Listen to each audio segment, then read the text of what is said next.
Mr. President, Articles 5 and 18 of the UN Declaration on the Rights of Indigenous Peoples explicitly define Indigenous peoples' right to participation in decision-making on matters that related to them. This is the Go Maluku Podcast. And I now give the floor to the distinguished representative of Expert Mechanism on the Rights of the Indigenous People.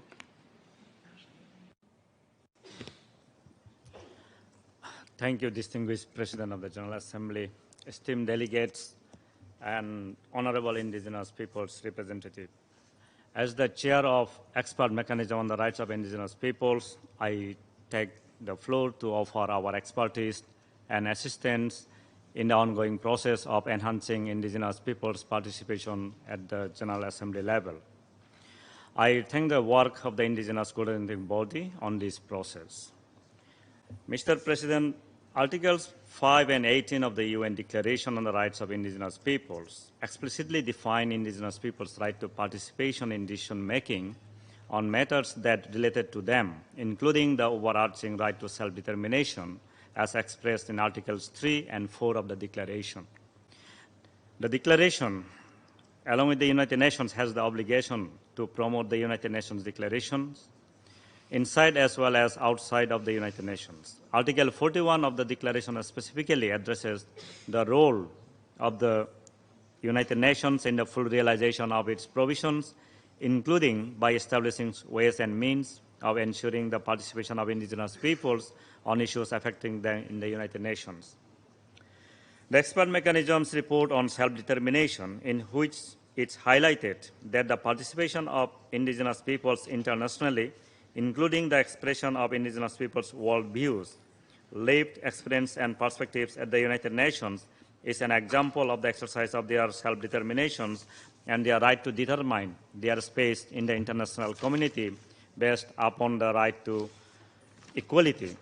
Self-determination may also include Indigenous peoples' right to determine their place in the international community based upon the principles of equal rights.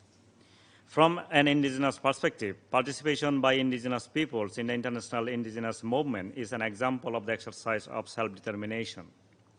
That includes expression of Indigenous peoples at the United Nations and other international forums where they can express their worldviews and perspectives on the international level, external to their own communities.